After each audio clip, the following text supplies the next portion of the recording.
வணக்கம் நண்பர்களே. 2024ஆம் வருடம் மே மாதம் குரு பயிற்சியானது நடக்க இருக்கிறது. இது வரைக்கும் மேச ராசிகளை சஞ்சரித்து வரக்கூடிய குரு இனி அங்கிருந்து ரிஷப ராசிக்கு பயிற்சியாகி அங்கே ஒரு வருட காலம் சஞ்சரித்து வருவாங்க. ரிஷப ராசியில் குரு இருக்கும் பொழுது அங்கே இருந்து கன்னி, விருச்சிகம் மற்றும் மகர ராசிகளுக்கு குருவினுடைய பார்வை பலம் கிடைக்கப்பெறும். தவிர இந்த முறை குருவுக்கு ராகுவனுடைய 3ஆம் பார்வையும் வருடத்தின் பிற்பகுதியில் சனியினுடைய பார்வையும் கிடைக்கப்பெறும். பொதுவான வகையில் இந்த குருவனுடைய அமைப்பு பெரும்பாலும் ஒரு சாதகமான பலன்களை கொடுக்க வல்லது. குறிப்பாக காலபுருஷனுக்கு 2ஆம் இடத்தில் அடுத்து ஒரு வருட காலம் குருவனுடைய சஞ்சாரம் இருப்பதனால நாட்டினுடைய பொருளாதார வளம் அப்படிங்கிறது கொஞ்சம் அதிகரிக்கவே செய்யும். பொதுவான வகையிலேயே இந்த காசபண சமாச்சாரங்கள், பொருளாதார ரீதியான விஷயங்கள்லாம் பார்த்தீங்கன்னா இனி கொஞ்சம் அதிகமாக பேசப்படவும் செய்யும். தொழில் துறைகளில் நிறைய முன்னேற்றங்களையும் மாற்றங்களையும் எதிர்பார்க்கலாம். புதிய புதிய தொழில்நுட்பங்கள் உருவாவதற்கான வாய்ப்புகள் அதிகமாக இருக்கும். தொழில் வாய்ப்புகள், வேலை வாய்ப்புகள் போன்ற விஷயங்களை கொஞ்சம் அதிகரிக்கவே செய்யும். வெளிநாடு சம்பந்தப்பட்ட விஷயங்கள் மூலமாக சாதகமான பலன்களை எதிர்பார்க்கலாம். ஏற்றுமதி இறக்குமதி சார்ந்த விஷயங்கள் அனைத்தும் சிறப்பாக இருக்கும். ஆன்மீக துறை சார்ந்த விஷயங்களும் இனி சிறப்பாக இருக்கும். குறிப்பாக இந்த யோக சாதனாக்கள், ஆத்மபலம் போன்ற விஷயங்கள் இந்த காலகட்டங்களில் சிறப்பாக பேசப்படும். அறிவியல், தொழில்நுட்பங்கள் அப்படிங்கிறது அதிகரிக்க செய்யும். பொதுவான வகையிலேயே மக்களை பார்த்தோம்னா எதையுமே வெறுமனே நம்பாமல் ஆழ்ந்து சிந்தித்து செயலாற்றி வருவாங்க. இந்த மூட நம்பிக்கை சார்ந்த விஷயங்கள்லாம் பார்த்திங்கன்னா இந்த காலகட்டங்களில் கொஞ்சம் அடங்கி போகும் அப்படின்னு சொல்லலாம். மக்களுடைய பேச்சு திறன் அப்படிங்கிறது அதிகரிக்கும். பேச்சு துறை சார்ந்த விஷயங்களில் சாதகமான பலன்களை எதிர்பார்க்கலாம். ஸோ பொதுவான வகையில் இந்த குரு பயிற்சியானது பெரும்பாலும் ஒரு சாதகமான அமைப்புகளையே கொடுத்து வருது. பட் இந்த சனியினுடைய பார்வை மற்றும் ராகுவனுடைய பார்வைகள் கிடைக்கப்பெறதுனால குடும்பம் சார்ந்த விஷயங்களில் மக்களுக்கு சில இறுக்கமான சூழ்நிலைகள் அப்படிங்கிறது அவ்வப்போது வந்து போகும். அதாவது பொதுவாகவே எல்லாருக்குமே இந்த குடும்ப விஷயங்கள், காரியங்கள் அப்படிங்கிறது எதையும் எடுத்தோம் கூத்தோம் அப்படின்னு முடிக்க முடியாது. பார்த்து பக்குவமாக தான், அமைதியாக தான் ஹேண்டில் பண்ண வேண்டியதாக இருக்கும். குறிப்பாக குடும்பத்துக்குள்ளே இந்த வாய் நிதானம் அப்படிங்கிறது அதிகமாக தேவைப்படும். அதாவது நிறைய பேர் பார்த்திங்கன்னா கண்ட்ரோல் இல்லாமல் கொஞ்சம் லூஸ் டாக் விட்டுடுவாங்க. அதனால் சின்ன சின்ன வார்த்தைகள் கூட குடும்பத்துக்குள்ளே பெரிய அளவில் மனஸ்தாபங்களை கொண்டு வரக்கூடும். படிங்க, நல்ல விஷயம் என்னென்னா, அப்படி வரக்கூடிய பிரச்சனைகளுக்கு எதிர்காலத்தில் சொல்யூஷன் அப்படிங்கிறது கண்டிப்பாக கிடைக்கும். பட் இருந்தாலும் முடிஞ்ச அளவுக்கு கொஞ்சம் கண்ட்ரோலோடு இருக்கிறது இந்த குடும்ப விஷயங்கள், காரியங்களில் சாதகமான அமைப்புகளை ஏற்படுத்தும். விவசாயம் சார்ந்த விஷயங்கள் சற்று முன்னேற்றத்தோடு இருக்கும். கல்வி, வித்தை சம்பந்தப்பட்ட விஷயங்களில் சில மாற்றங்கள் அப்படிங்கிறது இந்த காலங்களில் ஏற்படும்.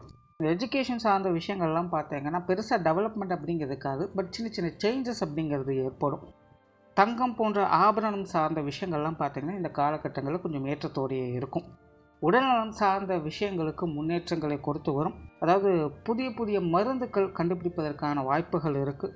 ஸோ இந்த மருத்துவத்துறை, ஃபார்மா போன்ற விஷயங்கள்லாம் பார்த்திங்கன்னா இந்த காலகட்டங்கள் கொஞ்சம் டெவலப்மெண்ட்டோடு இருக்கும். ஸோ பொதுவான வகையில் இந்த குரு பயிற்சியானது மற்ற கிரகங்களால் சின்ன சின்ன சங்கடங்கள் அப்படிங்கிறது வந்து போனாலும் கூட இந்த குருவினுடைய அமைப்பால் அந்த மாதிரியான சங்கடங்கள் குறைந்து ஒரு அமைதியான சூழலை வழிவகுத்து கொடுக்கும். இனி மேற்கொண்டு ஒவ்வொரு ராசி மற்றும் லக்ன ரீதியாக இந்த குரு பயிற்சி எப்படி இருக்குது அப்படிங்கிறத பார்க்கலாம். மகர ராசிக்கு இதுவரைக்கும் சுகஸ்தானத்தில் சஞ்சரித்து வந்த குரு இனி அடுத்த ஒரு வருட காலத்திற்கு உங்களுடைய ராசிக்கு பஞ்சமஸ்தானத்தில் சஞ்சரித்து வருவாங்க. ஸ்தான பலங்களின் அடிப்படையில் குருவானவர் மகரத்திற்கு 3க்கும் 12க்கும் அதிபதியாக வரக்கூடியவங்க. மகரத்திற்கு இந்த குருவானவர் எப்போவுமே மறைவு ஸ்தானாதிபதியாக செயல்படக்கூடியவங்க. கிரகாதிபத்திய வகையில் குரு சுபராக இருந்தாலும் கூட மகர ராசிக்கு ஸ்தான பலங்களின் அடிப்படையில் இந்த குருவானவர் மறைவு ஸ்தானங்களுக்கு அதிபதியாக வர்றதுனால பெரும்பாலும் இந்த குருவினுடைய அமைப்பு மகர ராசிக்காரங்களுக்கு ஒரு நியூட்ரலான லெவல்லையே வேலை செய்யும்.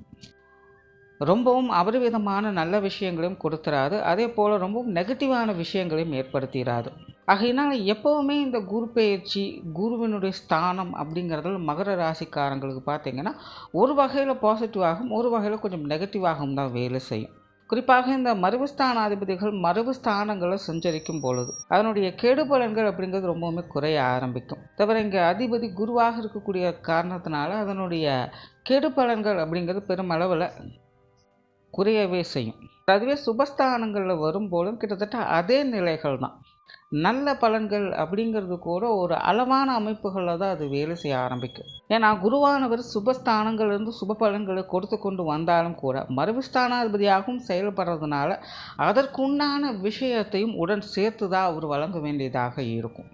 இந்த குருவினுடைய அமைப்பு மகரத்தை பொறுத்த வரைக்கும் எப்போவுமே பார்த்தீங்கன்னா கெட்ட விஷயமாக இருந்தது அப்படின்னா அது தலைக்கு வந்தது தலைப்பாகையோடு போச்சு அப்படின்னு நிம்மதி பெருமூச்சு விடலாம். பட் அதுவே நல்ல விஷயமாக இருந்தது அப்படின்னா கை கேட்டியது வாய்க்கெட்டல அப்படிங்கிற ஒரு ஏக்கத்தையும் அது ஏற்படுத்த செய்யும். ஸோ அப்படி தான் சமீப காலமாக இந்த குருவினுடைய அமைப்பு மகர ராசிக்காரங்களுக்கு சுபஸ்தானங்கள் இருந்து செயல்பட்டு வருது. குறிப்பாக இது வரைக்கும் கடந்த ஒரு வருட காலமாக உங்களுடைய ராசிக்கு சுகஸ்தானத்தில் குரு செஞ்சுருக்காங்க. கிரகாதிபத்தி வகையில் குருவினுடைய அமைப்பு 4ஆம் இடத்துல வர்றது அப்படிங்கிறது ரொம்பவுமே சிறப்பு பெற்ற தன்மை பெற்றது. ஸோ மகர ராசிக்காரங்களுக்கு கடந்த ஒரு வருட காலம் அப்படிங்கிறது கொஞ்சம் சாதகமான அமைப்புகளை ஏற்படுத்தி கொடுத்தது அப்படின்னு தான் சொல்லணும். பட் அது முழுமை பெற்றதாக இருந்ததா, திருப்திகரமாக இருந்ததா அப்படிங்கிறது தான் ஒரு கேள்விக்குறியாக இருக்கும். ஏன்னா மகர ராசிக்கு ஏற்கனவே 7 சனி அப்படிங்கிறது நடந்துக்கிட்டு இருக்குது. 7 சனியோட முடிவு காலத்தில் மகர ராசிக்காரங்க இருக்காங்க. பட் அதுவும் பார்த்திங்கன்னா ராசி அதிபதியே சனி தான். எப்படி ராசி அதிபதியாக இருந்தாலும் கூட கிரகாதிபதி வகையில் சனி ராசியில் வரும்போது அதற்குண்டான கெடுபலன்களை செஞ்சுட்டு இருந்ததோ அதே மாதிரி தான் இந்த குருவினுடைய அமைப்பும். ஸோ இந்த மகர ராசிக்காரங்களுக்கு சனியினுடைய அமைப்பு ஒரு பக்கம் செயல்பட்டுக்கிட்டு இருக்குது. அதே நேரம் குருவினுடைய அமைப்பு இன்னொரு பக்கம் கொஞ்சம் சாதகமாகவும் வேலை செஞ்சுக்கிட்டு இருக்குது. பட் ரெண்டுமே பார்த்திங்கன்னா ஒரு நியூட்ரலான லெவலில் தான் வேலை செய்யுது. ஸோ சாதகமான விஷயங்கள், வாழ்க்கையில் முன்னேற்றம் பெறக்கூடிய விஷயங்கள், ஒரு மாற்றங்கள் அப்படிங்கிறது கிடைத்தாலும் கூட மகர ராசிக்காரங்களுக்கு அவ்வளவாக திருப்திகரமாக இல்லை அப்படிங்கிற ஒரு ஏக்கம், மனக்குறை போன்ற விஷயங்கள் இருந்துக்கிட்டு தான் இருக்கும். பட் இருந்தாலும் எதுவுமே இல்லாமல் இருப்பதுக்கு இதுவாவது இருக்கே அப்படின்னு திருப்தி பெறக்கூடிய அமைப்புகளை இப்போ சமீப காலமாக மகர ராசிக்காரங்க பெற்றுட்டு தான் வர்றாங்க. ஸோ அந்த வகையில் மகர ராசிக்காரங்களுக்கு கடந்த ஒரு வருட காலம் அப்படிங்கிற அந்த குருவினுடைய அமைப்பு ஒரு சாதகமான விஷயங்களை கொடுத்துட்டு வந்து கொஞ்சம் சிரமங்கள், அலைச்சல்கள் இருந்துக்கிட்டு தான் இருந்திருக்கும். பட் இருந்தாலும் தனக்குத்தானே உதவி, தனக்குத்தானே நண்பன் அப்படிங்கிற வகையில் தன்னைத்தானே தேற்றிக்கொண்டு செயல்படக்கூடிய அமைப்புகளை இந்த மகர ராசிக்காரங்க பெற்றிருப்பாங்க. மனசுக்குள்ளே ஒரு தன்னம்பிக்கை, தைரியம், ஊக்கம் போன்ற விஷயங்கள் அவங்களுக்கு ஏற்பட்டு இருக்கும். அதே போல் சூழ்நிலைகள் கூட அவங்களுக்கு சில நல்ல மாற்றங்களை ஏற்படுத்தி கொடுத்துரும். குறிப்பாக சொத்து சுகங்கள், வாகன ரீதியான விஷயங்கள், கல்வி சம்பந்தப்பட்ட விஷயங்கள், குழந்தைகள் ரீதியான விஷயங்கள், ஆடை ஆபரணங்கள், பொன்பொருள் சார்ந்த விஷயங்கள், வெளியூர் மற்றும் வெளிநாடு சம்பந்தப்பட்ட விஷயங்கள், இது எல்லாமே பார்த்திங்கன்னா இவங்களுக்கு ஏதாவது ஒரு வகையில் நல்ல மாற்றங்களை ஏற்படுத்தி கொடுத்துருக்கும். அது அவங்களுக்கு ஒரு சாதகமான, அதாவது அவங்களுடைய எதிர்காலத்திற்கு உறுதுணையாக இருக்கக்கூடிய வகையில் ஒரு மாற்றங்களை அது ஏற்படுத்தி கொடுத்துருக்கும். இப்போ அப்படிப்பட்ட குரு உங்களுடைய ராசிக்கு 5ஆம் இடத்துல அடுத்த ஒரு காலம் சஞ்சரித்து வரும். ஜோதிட ரீதியாக 5ஆம் இடத்துல குருவினுடைய அமைப்பும் கூட ஓரளவுக்கு சாதகமாகவே இருக்கும். ஏன்னா 5ஆம் இடத்துல குரு வரும்போது அந்த ராசி லக்னுக்கு அந்த குருவினுடைய பார்வை கிடைக்கப்பெறும். பொதுவாக குரு இருக்கும் இடத்தை காட்டிலும் குரு பார்க்கும் இடம் சிறப்பு அப்படின்னு சொல்லுவாங்க. அதற்கு யோக முறைகளில் நிறைய விளக்கங்களும் இருக்குது. பட் உண்மையிலே குருவினுடைய பார்வை அப்படிங்கிறது ரொம்பவுமே சிறப்பான அமைப்பு பெற்றது. அதுவும் இப்போ உங்களுடைய ராசியை பார்க்கக்கூடிய நிலையில் இந்த குருவினுடைய அமைப்பும் இருக்குது. அதுவும் குறிப்பாக குரு பஞ்சமஸ்தானத்தில் இருக்கும்போது குருவினுடைய யோக பார்வை அப்படிங்கிறது அந்த ராசிக்கு ஏற்படும். 9ஆம் பார்வையாக குரு பார்க்கும். ஆகையினால் இந்த குரு பயிற்சியானது மகர ராசிக்காரங்களுக்கு நிம்மதி பெருமூச்சு விடக்கூடிய காலகட்டம் அப்படின்னு சொல்லலாம். உங்கள் கஷ்ட நஷ்டங்கள்லாம் காணாமல் போயிடும், நீங்கள் அப்படி ஆயிடுவீங்க, இப்படி ஆயிடுவீங்க, ஒவ்வொன்று வந்துடுவீங்க அப்படின்னாலாம் சொல்ல மாட்டேன். பொதுவாகவே மனிதர்கள் கஷ்டப்படக்கூடியதற்கு பெரும்பாலான காரணம் அவங்களுடைய மனநிலை தான். ஒரு தெளிவான சிந்தனைகள் இருக்காது, தேவையில்லாத பழக்க வழக்கங்கள், சகவாசங்களை போய் சிக்கிக்குவாங்க.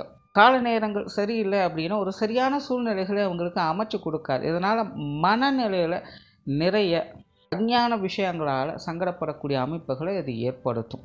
இப்போது இந்த குருவினுடைய அமைப்பு அப்படிப்பட்ட அஞ்ஞானத்தை அகற்றி உங்களுக்கான ஞானத்தை உண்டாக்கும். ஸோ யோக பார்வை அப்படிங்கிறதே அதுதான். இந்த யோகம் அப்படின்னு சொல்லிட்டாலே எல்லாரும் பார்த்திங்கன்னா அதிர்ஷ்டத்தையும் பொன்பொருள் சேர்க்கை போன்ற விஷயங்களும் தான் எதிர்பார்க்கலாம். பட் யோகம் அப்படிங்கிறது ஆன்மீக சிந்தனை சார்ந்த விஷயங்கள் சொல்வது. யோகம் அப்படிங்கிறது இணைதல் அப்படின்னு தான் அர்த்தம். இப்போ இணைதல் அப்படிங்கும்போது இங்கே நீங்கள் எதோட இணையிறீங்க அப்படிங்கிறது தான் விஷயம். நல்ல விஷயங்களோடு இணையிறீங்களா, கெட்ட விஷயங்களோடு இணையிறீங்களா அப்படிங்கிறது தான். ஸோ சுப கிரகங்களுடைய பார்வை பெறும்பொழுது ஆப்வியஸ்லி அந்த நல்ல விஷயங்களோடு தான் இணைய முடியும். அதனால் மகர ராசிக்காரங்களுக்கு மனசில் இருந்த அஞ்ஞான சுமைகள் அப்படிங்கிறது குறைய ஆரம்பிக்கும். ஒரு மாயை போல் ஒரு இருள் சூழ்ந்த மனநிலையிலிருந்து மகர ராசிக்காரங்க வெளிப்பட ஆரம்பிப்பாங்க. அதில் இப்போது சூழ்நிலையில் 7 சனி அப்படிங்கிறது முடிவு காலத்தில் இருக்குது. இருள் சூழ்ந்த நிலைகள் கூட மகர ராசிக்காரங்களுக்கு கொஞ்சம் கொஞ்சமாக அகன்றுட்டு தான் இருக்குது. அப்படிப்பட்ட சூழ்நிலையில் இந்த குரு பெயர்ச்சியானது குருவினுடைய பார்வை பலத்தில் அமையிறதுனால உங்களுடைய மனநிலையில் தெளிவுகள் உண்டாகும். அதன் மூலமாக உங்களுடைய வாழ்க்கையில் அடுத்தடுத்த கட்டங்களுக்கு செல்ல ஆரம்பிப்பீங்க. அடுத்தடுத்து வரக்கூடிய காலகட்டங்களில் படிப்படியான முன்னேற்றங்களை பார்க்க முடியும். ஸோ இது அவங்கவுங்களுடைய வயது சூழ்நிலைகளுக்கு ஏற்ப அந்த விஷயங்களை அமைத்து கொடுக்கும். குழந்தைகளாக இருக்கும் பட்சத்தில் அவங்களுக்கே உரித்தான கல்வி வித்தை சார்ந்த விஷயங்களை இனி சிறப்பு பெறக்கூடிய நிலைகளை பெற்று வருவாங்க. படித்து முடிச்சுட்டு வெளியில் வரவங்களுக்கு நல்ல வேலை வாய்ப்புகள் போன்ற விஷயங்கள்லாம் அமையும். மத்திய வயதில் இருக்கக்கூடியவங்களுக்கு குடும்ப விஷயங்கள் பொருளாதாரம் சார்ந்த விஷயங்கள்லாம் நல்ல முறையில் இனி கை கொடுக்க ஆரம்பிக்கும். குடும்பத்திலிருந்து வந்த மனக்கசப்புகள் அப்படிங்கிறது தீர ஆரம்பிக்கும்.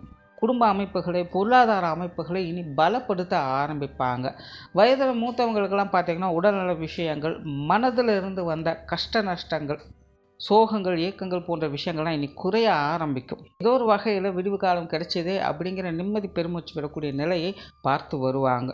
ஸோ இப்படி அவங்கவுங்களுக்கு உரிதான விஷயங்கள் அவங்கவுங்களுக்கான நன்மைகள் அப்படிங்கிறது கிடைக்க பெற்று வருவாங்க. பட் இது எல்லாத்துக்கும் மெயின் காரணமாக இருக்கிறது உங்களுடைய மனநிலை மாற்றங்களால் தான் இருக்கும். இப்படிப்பட்ட மனநிலை மாற்றங்களை இந்த குருவானது ஏற்படுத்தி கொடுக்கும் அப்படிங்கிறதான் புரிஞ்சுக்கணும்.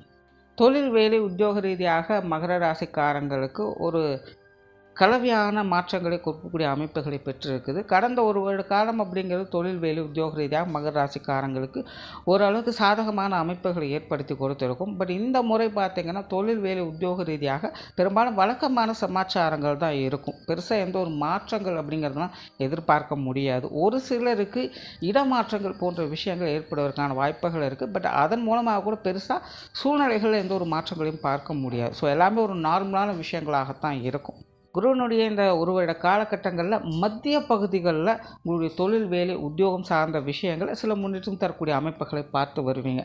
மற்றபடி ஆரம்ப பகுதியிலும் சரி முடிவு பகுதியிலும் சரி இந்த மாற்றங்கள் அப்படிங்கிறதெல்லாம் பெரிய அளவு உங்களுக்கு வேலை செய்யாது. வழக்கமான விஷயங்களை ஒரு சாதகமான அமைப்போடு கையாண்டு வருவீங்க.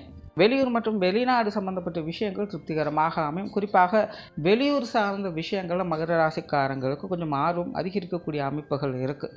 அடிக்கடி வெளியிடங்களுக்கு போயிட்டு வரணும் அப்படிங்கிற எண்ணங்கள் அவங்களுக்கு அதிகரிக்கக்கூடும். ஸோ இந்த வெளியூர் சார்ந்த விஷயங்கள் மகர ராசிக்காரங்களுக்கு ரொம்பவுமே சிறப்பாக இருக்குது. பொருளாதாரம் சார்ந்த விஷயங்கள் சமாளிக்கக்கூடிய நிலைகளில் இருக்குது. வரவுகள் அப்படிங்கிறது இருக்குது. பட் அதே நேரம் செலவுகள் அப்படிங்கிறது உடன் இருக்கத்தான் செய்யும். குறிப்பாக இந்த குரு பெயர்ச்சிக்கு பிறகு மகர ராசிக்காரங்களுக்கு செலவு செய்யக்கூடிய எண்ணங்கள் அதிகரிக்கக்கூடும். இந்த மகர ராசிக்காரங்க கணக்கு வழக்கு இல்லாமல் காசை இறைப்பதற்கான வாய்ப்புகள் இருக்குது. கொஞ்சம் கேர்லெஸ்ஸாக இருக்கத்தான் செய்வீங்க. சரி பரவாயில்ல, நமக்காக தானே செலவு பண்ணணும், நம்ம குடும்பத்துக்காக தானே செலவு பண்ணணும் அப்படிங்கிற எண்ணங்கள் அதிகரிக்கும். கேஷுவலாக பார்த்தா அது ஓகேவாக தான் இருக்கும். பட் இருந்தாலும் மகர ராசிக்காரங்க உங்களுடைய தேவையில்லாத விரயங்கள் செலவுகள் போன்ற விஷயங்கள் இந்த காலகட்டங்களில் கொஞ்சம் கவனத்தோடு கையாள்வதே நல்லது. ஏன்னா செலவு செய்யக்கூடிய அமைப்புகளை அந்த ஆசைகளை தூண்டக்கூடிய அமைப்புகள் இந்த காலகட்டங்களில் ஏற்படும். ஸோ பொருளாதாரம் சார்ந்த விஷயங்கள் சமாளிக்கக்கூடிய நிலைகள் இருந்தாலும் உங்களுடைய வரவு செலவு சார்ந்த விஷயங்களை கொஞ்சம் கவனத்தோடு இருப்பது நல்லது. மாணவர்களுக்கு கல்வி மற்றும் வித்தை சார்ந்த விஷயங்கள் சிறப்பாகவே இருக்குது. மாணவருடைய எதிர்பார்ப்புகள் பூர்த்தி அடையக்கூடிய வகையில் கிரக அமைப்புகள் இருக்குது. கடந்த முறையே பார்த்திங்கன்னா மாணவர்களுக்கு இந்த கிரக அமைப்புகள் கொஞ்சம் சாதகமாக தான் வேலை செஞ்சுட்டு இருந்தேன். இந்த முறையும் அது சார்ந்த விஷயங்கள் இவங்களுக்கு சாதகமான வகையிலே செயல்பட்டுக்கிட்டு இருக்கும். ஸோ மாணவர்களுடைய தேவைகள் பூர்த்தி அடையக்கூடிய வகையில் இந்த குரு பயிற்சியானது அமையும். குடும்ப விஷயங்கள் காரியங்களில் முன்னேற்றம் தரக்கூடிய அமைப்புகளை எதிர்பார்க்கலாம். குடும்ப விஷயங்கள் காரியங்களில் ஒரு மாதிரியான இறுக்கமான சூழ்நிலைகள் இருக்கத்தான் செய்யும். பட் இருந்தாலும் அதையெல்லாம் பெரிதுபடுத்தாமல் சமாளிக்கிறது எப்படி அப்படிங்கிற சிந்தனைகள் உங்களுக்கு அதிகரிக்கும். ஸோ அதன் மூலமாக குடும்ப விஷயங்கள் காரியங்களில் ஒரு சாதகமான அமைப்புகளை எதிர்பார்க்கலாம். குடும்பத்துக்குள்ளே சில எதிர்பாராத மாற்றங்கள் திருப்பங்கள் போன்ற விஷயங்கள் கூட இந்த காலகட்டங்களில் ஏற்படும். குடும்ப உறவுகளுக்குள்ளேயும் பார்த்திங்கன்னா நிறைய மாற்றம் தரக்கூடிய அமைப்புகள் இருக்கும். குறிப்பாக பெற்றோர்கள் மற்றும் உடன்பிறப்புகள் வகையிலெல்லாம் ஒரு சாதகமான அமைப்புகளை எதிர்பார்க்கலாம். குழந்தைகள் சார்ந்த விஷயங்கள் சிறப்பாக இருக்கும். குறிப்பாக குழந்தைகள் வகையில் அமைதி சந்தோஷம் தரக்கூடிய அமைப்புகளை இந்த மகர ராசிக்காரங்க பார்த்து வருவாங்க.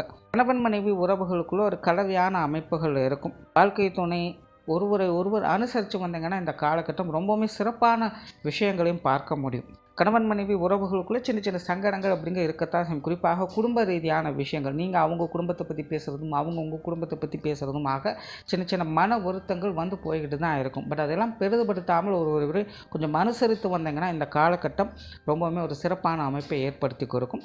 திருமண விஷயங்கள், புத்திரபாக்கிய அமைப்புகள் கூட இந்த மகர ராசிக்காரங்கள் கொஞ்சம் சாதகமாகவே வேலை செய்யும். குறிப்பாக திருமண பாக்கியம் ஒரு 60-70% வேலை செய்யுது அப்படின்னா இந்த புத்திரபாக்கிய யோகம் அப்படிங்கிறது 80-90% உங்களுக்கு சிறப்பாக வேலை செய்யும். அதே போல் நிறைய மகர ராசிக்காரங்களுக்கு இந்த காலகட்டங்களில் காதல் திருமணங்கள் கைகூடுவதற்கான வாய்ப்புகளும் உண்டு.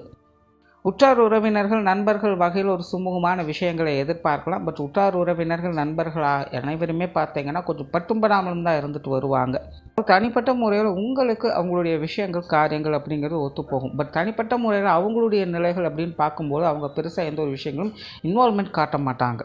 ஸோ அவங்க வகையில் சில விஷயங்கள் காரியங்களுக்காக நீங்கள் தான் அவங்கள தேடி போக வேண்டியதாக இருக்கும். பட் விஷயங்கள் காரியங்கள் உங்களுக்கு சிறப்புகளை கொடுக்கும். அந்த வகையில் இந்த உற்றார் உறவினர்கள் நண்பர்கள் சார்ந்த விஷயங்களை ஒரு சாதகமான அமைப்புகளை ஏற்படுத்தி கொடுக்குது. வெளி இடங்களில் பொது விஷயங்கள் மற்றும் பொது காரியங்கள் சார்ந்த விஷயங்கள்லாம் பார்த்திங்கன்னா கொஞ்சம் இழுபறியான தன்மைகளோடு இருக்கும். பட் இருந்தாலும் சமாளிச்சுட்டு வருவீங்க. ஸோ ஓவராலாக இந்த குரு பயிற்சியானது மகர ராசியை பொறுத்த வரைக்கும் சமீப காலமாக படிப்படியான முன்னேற்றங்களையும் மாற்றங்களையும் பார்த்து வரக்கூடிய மகர ராசிக்காரங்களுக்கு இந்த குரு பயிற்சிக்கு பிறகும் அது போன்ற நிலைகளை தொடர்ச்சியாக பார்த்து வரக்கூடிய அமைப்புகளை கொடுத்து வருது. நன்றி, வணக்கம், வாழ்க வளமுடன்.